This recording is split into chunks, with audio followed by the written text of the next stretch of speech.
Well, let's start with the question of the day. Former Cape Town Mayor Patricia De Lille forms a new political party that will contest the 2019 general elections. Now, do you think she stands a chance at next year's polls? Let's hear your thoughts at SAToday_SABC. Well, former Cape Town Mayor Patricia De Lille has announced that she will start a new political party that will contest next year's general elections. She was addressing the media in Cape Town this afternoon. De Lille resigned as mayor and as a member of the DA at the end of last month after an 18-month-long battle with the Democratic Alliance. I will be launching a new political party that will contest the 2019 elections in all 9 provinces. And our party will put people before politics. We will be on the ground, not just sitting in parliament and in our offices. Our party will build a better country for the next generations. We also will look after families and educate our children so they can liberate themselves. We will be a party of action and less talk. We will certainly walk the talk. We will clean up our country of corruption and we'll clean up our politics. We will make change happen for the greater good. My exposure to and my being the target of pure hatred tested my beliefs to the end. I'm happy to say that I still believe in the good in our country. Well, former Cape Town Mayor and DA member Patricia De Lille says she's ready to serve her country under a new political movement. De Lille has just announced that she is launching a new political party that will contest the 2019 elections in all provinces.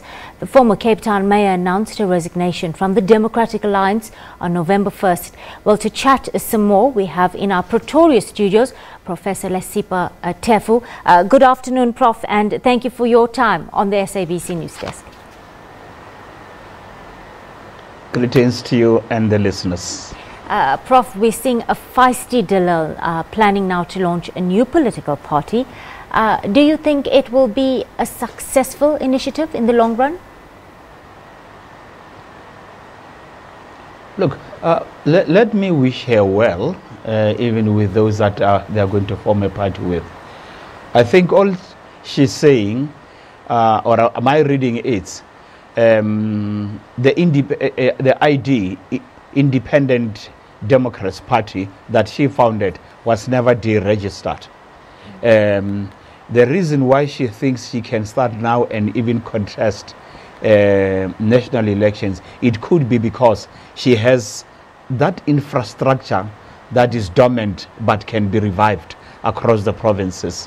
Whether she will succeed is another matter, because I think in 2018 we already have more than 12 parties, new parties that have been founded, and I want to believe we'll have more as we move closer to the elections. Do we need those? I don't think so. I think the smaller parties revolving around personality cults have no future in my country. But let's give her a chance, and even those that they are working with. Prof, in her media briefing today, we heard De Lille say again and again that this new party will be about speaking truth to power, about transparency, about accountability, more visibility at grassroots level, and really about cleaning up corruption. A message that will find traction, do you think, with South Africans at this juncture? Who's not talking about corruption? We are almost all anti-corruption, right? We are all for democracy. We are all for transparency. We are all for quality education, indeed for equality employment, right? That's all we are all about. Do we still need many more voices to do that, to say that? Yes, I'm sure we do. But is it new what she's saying? I don't think so. But I think she's playing into a space I'm always wary of, the ethnic factor, playing politics based on ethnic extraction. She has a sense that at least the colored vote, if I may use that term, will go with him. To what extent, I'm not sure. I have seen people like Mampela Rampela, like Makosini Koza, who in their own right had the pedigree to be great leaders. But do they have to found political parties in order to serve their own country, to serve their own people? Experience tells me the contrary proved is and is likely to be the case even in this instance. Prof, she's also not ruling out at this point contesting the premiership in the Western Cape. Does she stand a chance, you think? What do you make of it? That's precisely the point here, that based on ethnic extraction, I may get sufficient support, right? Or she thinks she has sufficient support to contest even the premiership. But I don't think one will have to work very hard, very, very hard indeed, to take the province away from the DA. They've been in a toxic marriage, the DA and De Lille, or the DA and the ID, and I'm happy for them that they've divorced, they've gone their separate ways. But I still think the DA is much stronger in that space, and I don't think the colored factor may be influenced solely by one person, namely Patricia De Lille. And remember, she was a heavyweight yesterday, but in my own assessment, she's very much of a lightweight.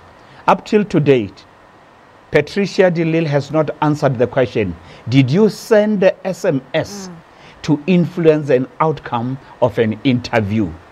Karima Brown, for 7 minutes, tried to ask that question. The subsequent morning, Makaiza raised the same question for about 5 minutes. She could not answer. Even today, she doesn't want to answer that. I don't think people easily forget that. And yesterday, she was a heavyweight, and indeed, she was my heroine, and I could give her a vote at any time without hesitation. Prof, the fact remains is that we have a deeply divided DA caucus in the mother city with widening rifts there. Can the party really come back from this? I mean, this whole saga has tested the Democratic Alliance hard, and one wonders what the impact is going to be at the polls going forward.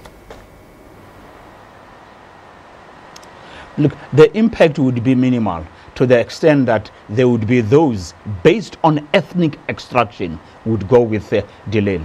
That's number one. Number two, I think some time back De Lille told us that she was going to resign, she was going to go away, and it ended up in court. The interpretation was not that, but we all knew that's really what she meant, that she was going to leave.